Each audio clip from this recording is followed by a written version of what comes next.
Assalamualaikum warahmatullahi wabarakatuh. Baiklah, di sini kami dari kelompok 1 ingin menjelaskan materi tentang perbedaan individu dan kebutuhan anak usia sekolah dasar. Sebelumnya, perkenalkan nama saya Ria Risatia dengan NPM A1G022002. Ada yang tahu nggak apa sih perbedaan individual anak usia SD? Yuk kita bahas. Pada dasarnya, setiap individu memiliki ciri-ciri dan karakteristik yang berbeda. Perbedaan-perbedaan tersebut makin kentara sejalan dengan perkembangan individu masing-masing. Kata perbedaan dalam istilah perbedaan individual menurut Landgren pada tahun 1980 merupakan suatu variasi yang terjadi baik pada aspek fisik maupun psikologis. Adapun perbedaan-perbedaan yang muncul pada beberapa aspek perkembangan anak. Yang pertama, perbedaan pada perkembangan fisik. Pada usia 7 hingga 12 tahun merupakan usia remaja awal. Mereka ini umumnya sedang mengalami pendidikan pada jenjang sekolah dasar. Usia awal memasuki sekolah dasar bervariasi di banyak negara, mulai dari 5 tahun hingga 7 tahun. Bagi anak yang memasuki usia sekolah dasar pada usia 6 tahun, dengan perjalanan yang normal, dia akan menyelesaikan pendidikan jenjang pada usia 12 tahun. Banyak orang membagi usia anak remaja awal ini menjadi dua, kanak-kanak tengah yang usianya dari 7 hingga 9 tahun, dan periode kanak-kanak tengah sampai akhir usia pada 10 sampai 11 tahun. Seperti bayi, balita, dan anak-anak prasekolah, anak-anak usia ini lebih cepat tumbuh, baik secara fisik maupun kognitif. Meskipun pertumbuhannya lebih lambat daripada anak usia dini, untuk melihat perbedaan perkembangan fisik usia SD secara faktual dapat diteliti pada anak berbasis masuk kelas secara individual. Terlihat anak yang memiliki tubuh tinggi, pendek, gemuk, kurus pada usia relatif sama. Anak-anak yang tidak menerima gizi yang memadai atau memerlukan perhatian yang khusus secara medis mungkin beresiko terhambat atau mengalami keterlambatan perkembangan pertumbuhannya. Perubahan fisik pada awal masa kanak-kanak tengah, anak-anak biasanya menunjukkan perolehan penampilan baru di mana tampil lebih ramping dan atletis. Anak perempuan dan laki-laki masih memiliki bentuk tubuh dengan proporsi sama sampai dengan keduanya mencapai pubertas, proses di mana dorongan seksual anak-anak tumbuh kuat hingga ia dewasa. Setelah pubertas, karakteristik seksual sekunder atau secondary sexual characteristic mulai tampak, terutama bentuk kurva payudara pada wanita serta suara yang lebih dalam dan bahu yang lebar pada laki-laki. Hal ini membuat perbedaan antara perempuan dari laki-laki lebih nyata. Pertumbuhan tersebut juga sangat berbeda antara ras atau bangsa di berbagai negara. Anak-anak yang paling tinggi terdapat di daerah Eropa Tengah, Australia Timur, dan Amerika Serikat. Sedangkan dari berbagai daerah Asia Tenggara, Oseania, dan Amerika Selatan, anak-anak lebih rendah jika dibandingkan dengan yang disebut terdahulu. Pada umumnya, anak-anak yang tinggi tersebut tidak cepat matang daripada anak yang kekurangan gizi maupun sering menderita sakit. Selanjutnya, perbedaan pada perkembangan otak dan sistem saraf.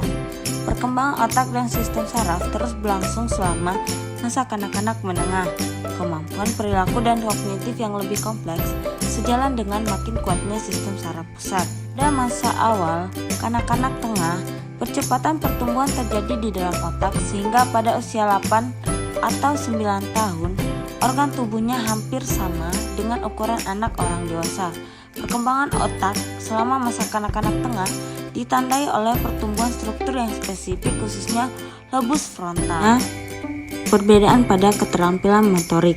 Keterampilan motorik adalah berperilaku atau kemampuan melakukan gerak motorik. Keterampilan motorik bruto atau Gross motor skill melibatkan penggunaan gerakan tubuh yang besar. Keterampilan motorik halus soft motor skill melibatkan penggunaan gerakan tubuh kecil. Kedua, keterampilan motorik kasar dan halus terus mengalami penyempurnaan pada masa kecil menengah. Kesehatan, masa kanak-kanak tengah cenderung menjadi masa hidup yang sangat sehat bagi mereka, terutama pada masyarakat barat dan di negara-negara maju lainnya. Pada usia dini, biasanya muncul penyakit khas bagi anak-anak seperti pilek, batuk, dan sakit perut. Aneka penyakit ini cenderung berkurang frekuensinya pada masa kanak-kanak. Hal ini disebabkan karena peningkatan ketahanan tubuh, peningkatan kebersihan, dan perbaikan gizi.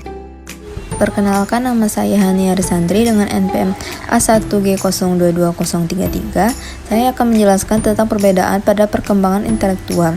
Seperti halnya perbedaan pada perkembangan fisik anak, pada tahap operasi konkret, menurut Piaget, anak-anak dapat berpikir logis tentang suatu hal. Walaupun demikian, kadar dan cara anak untuk berpikir logis terhadap sesuatu akan ada perbedaan. Perbedaan tersebut disebabkan juga oleh berbagai faktor, misalnya seorang guru yang mengajar di kelas 1 SD dengan hanya ceramah atau verbalisme dalam menerangkan konsep pertambahan pada matematika tidak akan membuat siswa berkembang secara maksimal. Lain halnya dengan guru yang menggunakan berbagai benda konkret sebagai media untuk menyampaikan materi akan membuat anak lebih cepat mengerti. Anak usia sekolah lebih baik pada keterampilan mengingat daripada rata-rata anak yang berusia di bawahnya. Lebih dari sekedar memahami dunianya, anak-anak yang lebih tua lebih tertarik pada saat encoding dan mengingat informasi. Anak-anak yang dapat mengingat lebih banyak ketika berpartisipasi dalam pembelajaran kooperatif di mana pendidikan diawasi oleh orang dewasa bergantung pada rekan-rekan, berinteraksi, berbagi, merencanakan, dan mendukung satu sama lain. Psikolog, inteligensi, dan otoritas lainnya sangat tertarik pada kecerdasan anak. Kecerdasan adalah kapasitas kognitif yang merujuk pada pengetahuan, adaptasi, dan kemampuan seseorang untuk berpikir dan bertindak secara sengaja. Perkenalkan, nama saya Hasna Alia, NPM A1G022098. Di sini saya akan menjelaskan tentang perbedaan pada perkembangan moral. Perbedaan yang dapat terjadi pada aspek perkembangan moral pada individu banyak tergantung dari lingkungan, bukan bawaan lahir. Lingkungan keluarga, teman sebaya, dan sekolah, atau guru membuat perbedaan pada perkembangan moral anak. Contoh, perbuatan yang baik yang diberikan orang tua dan guru dengan cepat akan ditiru anak SD, seperti apa adanya. Adapun dua pandang ahli tentang perbedaan pada perkembangan moral, yaitu yang pertama menurut Place. Menurut Place, anak mengenai moralitas berkembang pada dua tahap utama yang sejajar dengan tahap-tahap praoperasional. Tahap pertama, hambatan moralitas juga disebut heteronomous morality, bercirikan kekakuan, penyesuaian yang sederhana. Para remaja melihat sesuatu seperti hitam dan putih, tidak kelabu. Jadi cukup tegas karena mereka egosentrik. Mereka berpendapat bahwa peraturan tidak dapat berubah, sehingga perilaku seseorang dapat betul atau salah. Tahap kedua, moralitas kerjasama juga disebut autonomous morality, bercirikan moral yang fleksibel. Anak-anak yang telah matang banyak bergaul dengan teman sebaya maupun dengan orang dewasa. Mereka kurang bersifat egosentrik. Yang kedua, menurut Kohlberg dan alasan moral. Dari penelitian yang dilakukan, Kohlberg berkesimpulan bahwa ada korelasi antara tingkat alasan moral dengan tingkat kognitif. Menurut keyakinan Kohlberg, di belakang jawaban tersebut orang tua sampai pada penyesuaian moral secara bebas daripada standar internalisasi dari orang tua, guru, dan teman sejawatnya. Assalamualaikum warahmatullahi wabarakatuh. Perkenalkan, nama saya Devania Syahria dengan NPM A1G022039. Materi selanjutnya yaitu perbedaan kemampuan.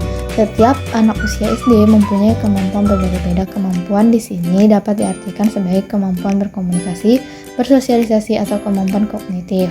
Kemampuan berkomunikasi adalah kemampuan seseorang untuk menyatakan buah pikirannya dalam bentuk ungkapan, kalimat yang bermakna logis dan sistematis. Kemampuan berbahasa sangat dipengaruhi oleh faktor intelektualitas dan lingkungan. Kemampuan bersosialisasi pada seorang anak pun berbeda-beda. Oleh karena itu wajar ada anak yang mempunyai teman, ada yang hanya mempunyai beberapa teman dekat, atau seorang sahabat saja. Anak-anak melakukan permainan dengan peraturan tertentu tidak sama dengan peraturan yang mereka buat sendiri. Dua hal utama mengapa anak memilih waktu bermain adalah waktu bermain sendirian atau dengan temannya dan menonton televisi. Kedua kegiatan tersebut menyita waktu senggang mereka sebanyak 50% sampai 70%. Anak-anak usia SD lebih banyak menonton televisi daripada anak-anak di bawahnya, dan usia 11 sampai 12 tahun lebih banyak lagi waktu untuk menonton televisi. Sedangkan anak-anak cacat jauh lebih banyak menonton televisi daripada anak-anak normal, kira-kira sebanyak 3 kalinya. Dari paparan di atas, jelas terlihat perbedaan dalam bersosialisasi pada anak. Banyak dipengaruhi oleh lingkungan temannya sebaya, juga karena pengaruh kemajuan teknologi. Sesuatu yang dipikirkan teman terhadap kita selalu berpengaruh atas kebahagiaan kita dan seringkali terasa sampai jangka panjang. Pada umumnya, anak yang selalu dicari oleh anak-anak lain dikarenakan dia memiliki keistimewaan atau popularitas tertentu, sehingga menarik anak lain untuk berteman dengannya. Mereka mampu berpikir bagi dirinya sendiri, menularkan rasa percaya diri tanpa mengganggu atau menyinggung perasaan orang lain, kemampuan kognitif berkaitan dengan kemampuan menguasai suatu ilmu pengetahuan dan teknologi. Faktor yang menonjol dalam membentuk kemampuan kognitif adalah faktor pembentukan lingkungan alamiah dan lingkungan yang dibuat. Baiklah, saya akan melanjutkan materi dari teman saya. Sebelumnya, perkenalkan nama saya Reza Nur Apeni dengan NPM A1G022043. Di sini saya akan menjelaskan tentang jenis-jenis kebutuhan anak usia SD.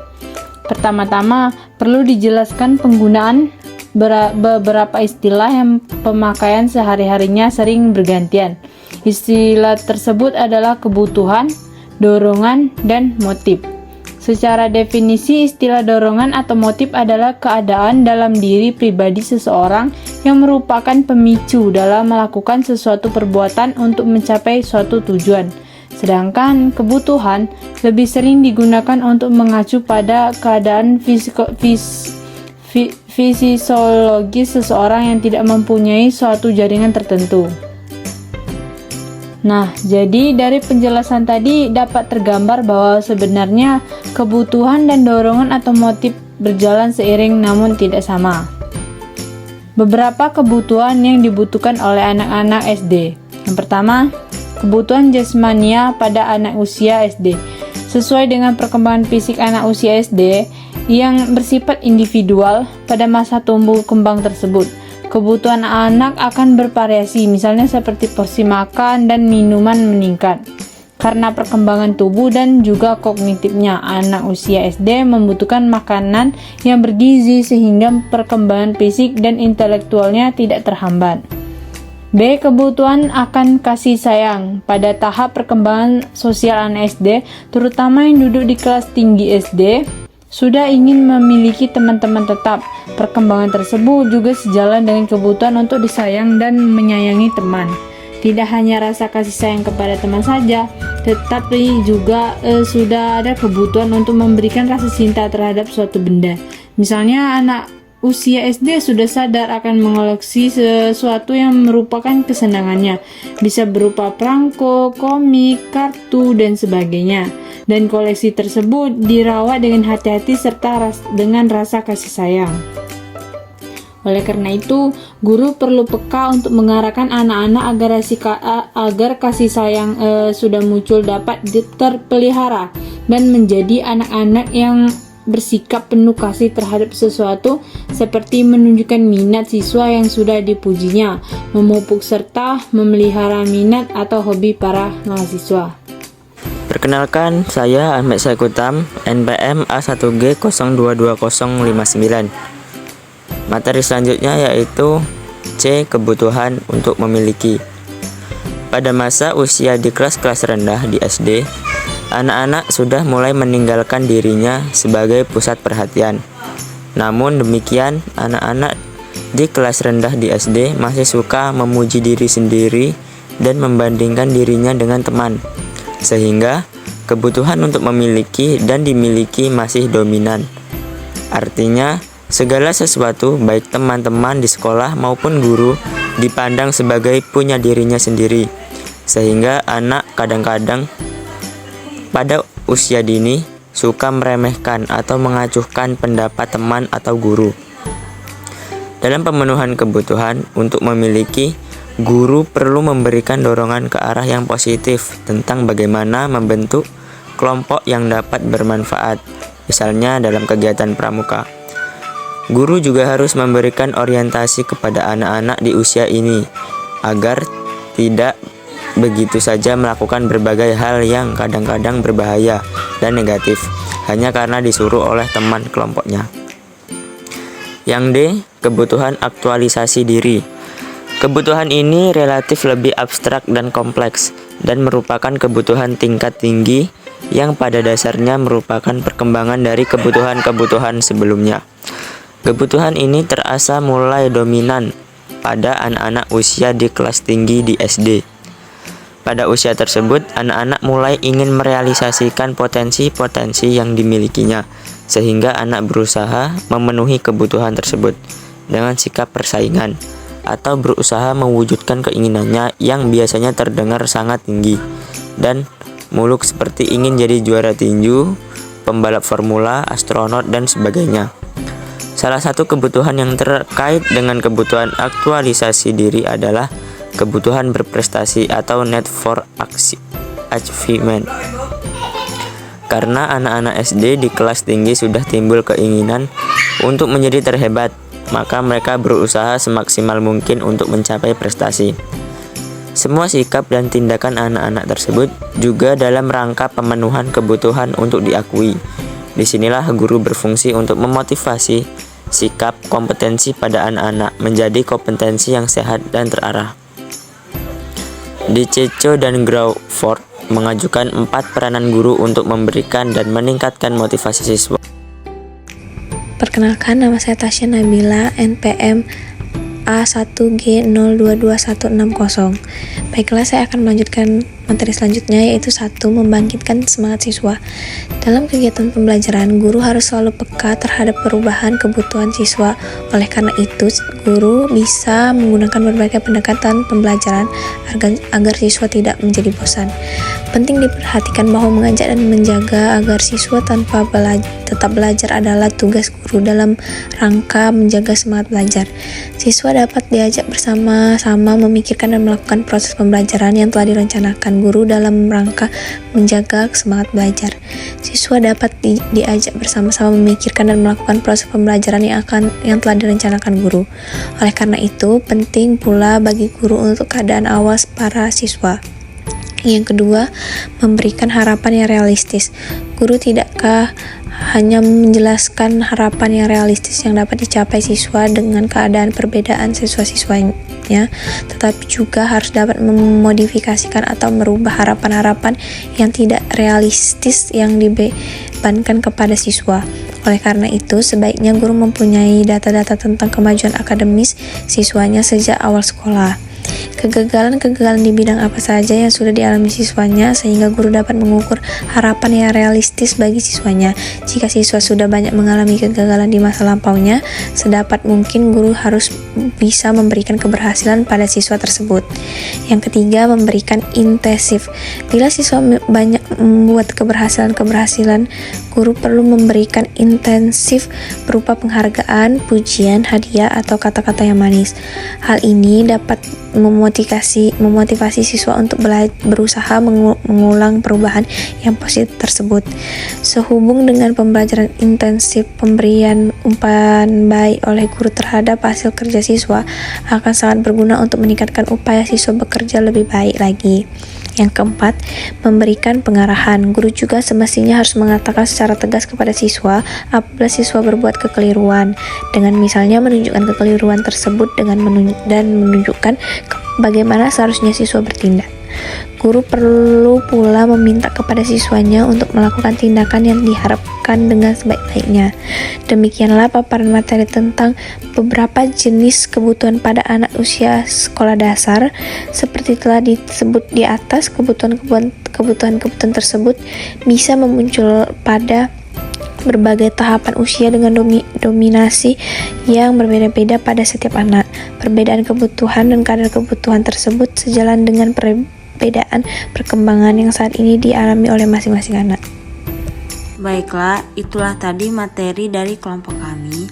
Jadi kesimpulannya adalah dalam perbedaan individual, dalam anak usia SD memiliki beberapa perbedaan yang muncul pada beberapa aspek perkembangan anak, yaitu perbedaan pada perkembangan fisik, di mana dalam usia anak SD ini biasanya tinggi, rendah, gemuk, dan kurus itu rata atau imbang. Perbedaan pada perkembangan intelektual, di mana dalam tahap ini anak-anak sudah mampu menerima materi meskipun kadangkala mereka masih belum mampu untuk menerima materi dan kemudian ia tidak akan dapat mengerjakan tugasnya. Perbedaan pada perkembangan moral, di mana pada masa-masa ini anak akan mengikuti tingkah laku seseorang yang mereka senangi atau yang dekat dengannya. Baiklah, saya akhiri saja. Wassalamualaikum warahmatullahi wabarakatuh.